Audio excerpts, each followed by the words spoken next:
looking down towards East Bishop, looking here. You can see the post office down at the end, and then also down here how the traffic is jog around the post office.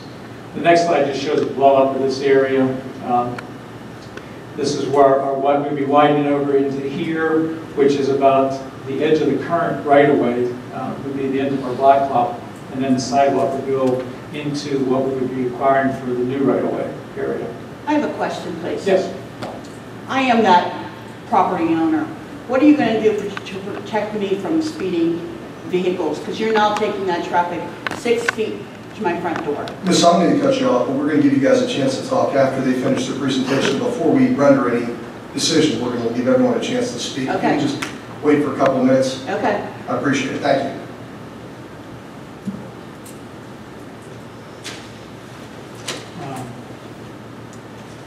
I think we can stop at that point for our presentation. It's pretty much the overview of our project. We have received the comments from Gateway engineers regarding the traffic study. While the district was looking at property options, the traffic study was completed, not knowing exactly where the alignment would be. This would be our preferred alignment with the street. The comments on the traffic study were now to just evaluate these sight lines here at the intersection of School Street and East Bishop with this alignment. That was actually done today, and those results will be forwarded over to Gateway engineers here shortly. We are also looking at the comments in the land development portion. Those are all being addressed as we speak as well. Stormwater management as well, the comments that were put forward on that. And then the general comments dealing with those. Most of those have been addressed already. We do have the developer's agreement we'll have to complete. As Bruce for a template of that. And then the grading permit application as well. I did request a waiver for the loading area. Also requested a waiver for the planting that's required along the eastern parking lot here in the back of the property.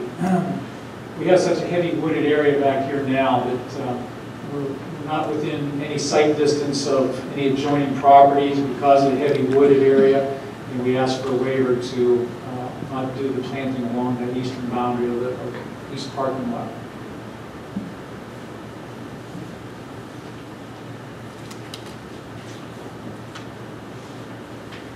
Again, our timeline is possibly constructing would begin in September and then through May 31st of 2017 for the new building. Summer of 17 we would be completing the remainder of our site work, and then possibly School Street would be happening next summer, summer of 2016. If I can pause there and if you have any technical questions of John or our civil engineer or our consultant Tyson, they're more than ready available here to answer any questions you may have of them as well. Anyone comments? Sure. Sure. I have a letter dated June 17th. There are a number of comments in my letter, and as they indicated, they're addressing those comments now related to the land development plan.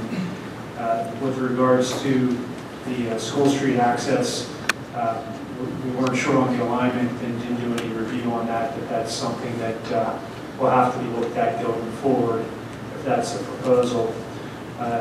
Really, the plan as it stands, for the most part, complies with our ordinance. The concern that I have, there's a couple concerns. The biggest one related to stormwater. I've already discussed that with them. The water from this project will head downstream and actually towards where the fire department lot is, and there's a stream that heads down towards Oak Brook. So we need to make sure that that water responsibly gets there. John, one other thing that just occurred to me, John, one the other John, the access that you're proposing for construction, Yes. have you taken that as No, a that's construction easement? I've not talked to Bruce about that. I think that is property that the township owns. I'm not sure because I couldn't tell from the plan. That was one of the things that I asked for, who owns that now. Is it the fire department property? It's this piece of property right here. It's a little piece right in here. Yeah, I'm not sure who I can look into that. When the survey was done, they could not identify who owned that property. It's my understanding that it's Cecil Township owned that property. They couldn't identify it? That's I find that hard to believe. Somebody knows what it is. I know a portion of it is the fire department uses it for parking there, and it may all run up around that piece, but I'm not sure either. Okay. Well, we will definitely follow that up with Bruce. Thank you. Yeah, I think if I could express my biggest concerns, they're related to the stormwater part of this, just making sure that it works out. There are also houses on Cherry Way. Cherry Way is really, it's a glorified alley. There's houses that sit on the low side of that road. So we just want to make sure that any of that water that's being generated along that slope side becomes uncontrolled, and the water that's coming from the pond is properly conveyed away to the water course. That's about, you guys have my letter. I'm not going to go over everything, but I think a lot of these are things that they can address. There's nothing that you would determine insurmountable right now? No, they have provided a geotechnical report. They've done some drilling up there, so they know what they're up against in terms of those issues.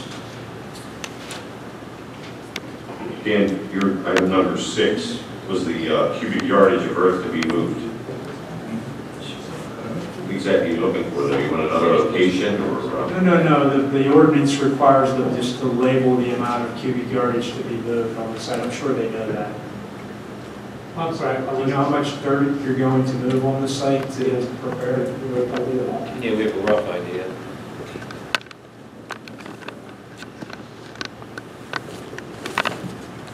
And then your number 14, loading area must be dimensioned to verify compliance with section 130.07C. So they want spelled out what that area is to be, what dimensions? Or, Well, if you're putting in a loading dock, there's a certain requirement in the ordinance for the size of the loading dock. They've already requested a waiver on the number of docks required for that square footage because that's all they really need for the building. So all they need to do is dimension it and we can verify that it complies. Yeah. I can tell you it's 58 feet wide. We have 2 areas for vehicles to back up the dock to unload and load.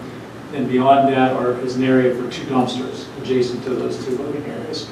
We consolidated our dumpster locations with the loading dock. and then you mentioned earlier power was going to be in that area as well. Correct? Power comes along around the rear of the building and comes to the south side of the dock. There'll be a pad-mounted transformer south of the dock, and then underground from there into the main switchgear electrical room. So that will be identified before it goes to the supervisors. Oh, yes. It's already identified. All of these 19 items. Yes, sir. To answer again,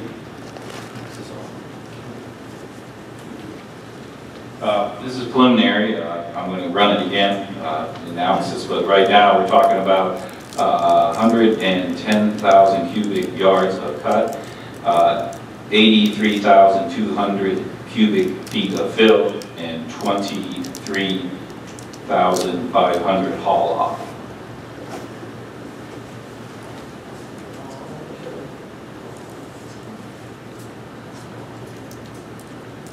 Chris, do you have anything to add? Just one comment. One of the comments is that as part of the review that they need to provide a template for emergency vehicles to maneuver through the parking lot. I would need that, and circle back with the fire departments to see if it's acceptable to them as well. So that would be my only comment.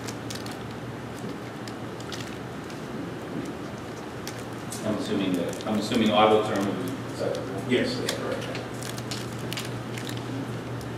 How far is Burnside Road from the, your site right here? Is it way up? Yeah, it's, 1,000 feet, 2,000 feet? You know, yeah. let's go back to, That's pretty. Pretty good. Yeah. can you see this down here? Burnside is way up here. Oh, yeah. It's way up there. There's right there. Okay. Scratched everything. How many people did you say it was? I don't know the distance, but it's quite a distance. There used to be an old school road, going down to the school from Burnside. It must be all overgrown because there's no, It's overgrown, but that was an access at one time. School buses used to travel that way. Any other questions from our group? I have more. I didn't hear clearly, that was for how many students? 800, 800. What's there currently? about 250, 225. But that's going to take in Cecil Elementary and First Street. Yes, sir. So the buses, that's where you're getting the 14 to 15 buses Yeah, that is From that. probably better than mine. from that total? But only 6 through the different loading zones at any one time. Correct. 14 to 15 runs. Some of the runs most of the runs out of use currently, they do two loops. So it's one bus that does 2 runs. That trend will continue for those 2. But actually 2 entrances then.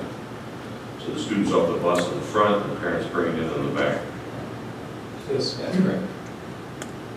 Their current model of use now is they both use the same path, and it's a congested safety issue. Well, I saw also that area, the parking lot in the front, that was going to be a play area. I don't know if there's bushes or different islands set up there that may not be practical that way. It would be a thought just in the design or the element that way. Cherry way the flow of traffic. Whether that will sustain it or not, I'm not certain. And then all of his notes on the stormwater management. But as an advisory board to the supervisors, that would all have to be done before it goes to them. Correct. We are not encouraging any traffic on Cherry Way. I think that's now 4 or 5. Will it be used? Other residents, I'm sure.